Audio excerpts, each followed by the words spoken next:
بسم اللہ الرحمن الرحیم۔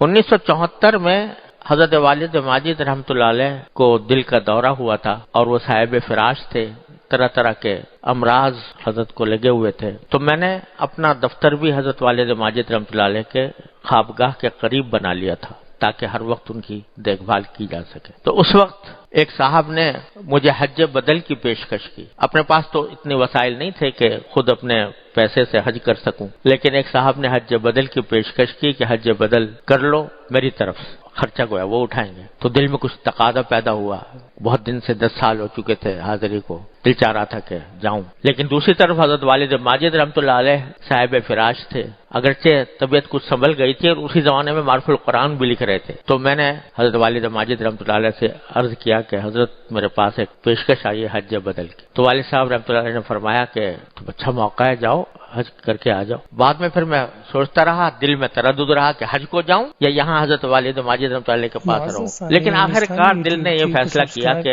نہیں، حج کو نہیں جاؤں اور حضرت والد صاحب رحمۃ اللہ علیہ کی خدمت میں ہی رہوں۔ تو ایک دن والد صاحب نے پوچھا کہ بھئی کیا ہوا تمہارے حج بدل کا جو آیا تھا، کیا کیا تم نے؟ تو میں نے کہا حضرت میں نے انکار کر دیا۔ تو فرمایا کیوں؟ تو میرے منہ سے یہ جملہ نکلا کہ حضرت ہمارا حج اور عمرہ تو یہیں پر ہے، ہمارا حج اور عمرہ تو یہیں پر ہے، یعنی اپنے والد ماجد رحمۃ اللہ علیہ کی خدمت میں۔ حدیث میں ہے نا کہ اپنے ایک روایت میں، حدیث کی ایک روایت میں آیا کہ ماں باپ کو ایک مرتبہ محبت کی نگاہ سے دیکھ لینا، اس کا ثواب حج اور عمرے کے برابر ہے۔ تو میں نے کہا ہمارا حج اور عمرہ تو یہاں ہے۔ تو اس جواب پر حضرت والد رحمۃ اللہ علیہ بہت ہی خوش ہوئے اور بہت دعائیں دی۔ اس کے بعد حضرت والد ماجد رحمۃ اللہ علیہ کی وفات ہو گئی۔ وفات ہونے کے بعد کوئی سال ایسا نہیں گزرا جس میں کم از کم 3 یا 4 مرتبہ اللہ نے حاضری نہ دی ہو۔ ایک سال میں کم از کم 3، کم سے کم، ورنہ بعض اوقات 5 مرتبہ، بعض اوقات 6 مرتبہ سال بھر میں اللہ تعالیٰ نے حاضری کے توفیق۔ جب بھی میں جاتا ہوں مجھے والد صاحب رحمۃ اللہ علیہ کی دعائیں یاد آتی ہیں۔ اسلامی یوٹیوب چینل کو سبسکرائب کریں، شکریہ۔